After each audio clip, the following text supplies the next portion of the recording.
Hello dear student, how are you? क्या हाल चाल रहो, बताइए कैसे हैं आप सब। एंड प्लीज़ कमेंट बॉक्स में इस चीज़ को ज़रूर कमेंट करना कि how is your sitting hour. तुम कितने घंटे बैठ के पढ़ाई करते हो, दिस इज़ रियली मैटर्स। चाहे और कुछ मैटर्स करे या ना करे, but this is really matter कि तुम्हारी सिटिंग आवर हैगा, बिकॉज ये दिखाती है कि तुम्हारे अंदर पोटेंशियल कितनी है, क्षमता कितनी है, तुम कितने अधिक ऊंचाइयों तक पहुंच सकते हो। तुम्हारी सिटिंग आवर ही बताती है। 7 घंटे, 8 घंटे, 10 घंटे, 12, 72 घंटे, कितना घंटे तुम बैठ के पढ़ सकते हो। Understood? So welcome to my channel, myself Rohit Yadav. और बताइए क्या हाल चाल आप सबका। सो please focus on the research and development and manufacturing sector. चाहे इंडिविजुअल लेवल पे हो, चाहे भारत के लेवल पे हो, पूरा नेशनल लेवल पे हो, आप इस चीज़ को दिमाग में पूरा गांठ बांध लीजिए। आज के समय में, इस समय करंट टाइम में इंडिया को सबसे अधिक ज़रूरत है रिसर्च और डेवलपमेंट और मैन्युफैक्चरिंग सेक्टर की।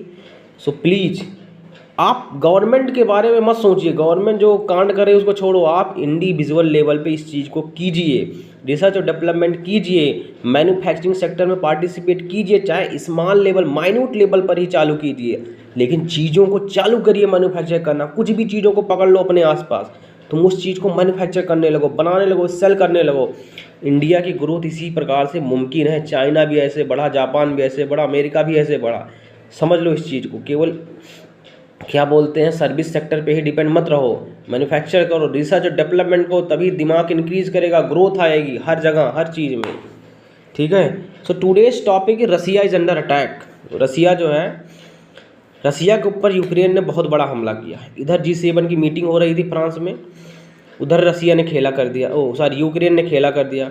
ठीक है। ड्रोन से कम 1200, लगभग 1000-1200 ड्रोन भेजे यूक्रेन ने।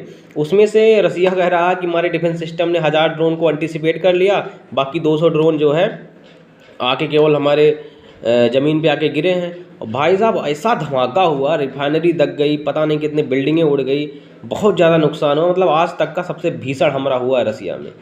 ठीक है। तो इससे प्रॉब्लम ज़्यादा आ गया, और इसके पीछे जो कंट्रीज, यूरोपियन यूनियन कंट्रीज़ खड़े हैं, वो मज़ा ले रहे हैं।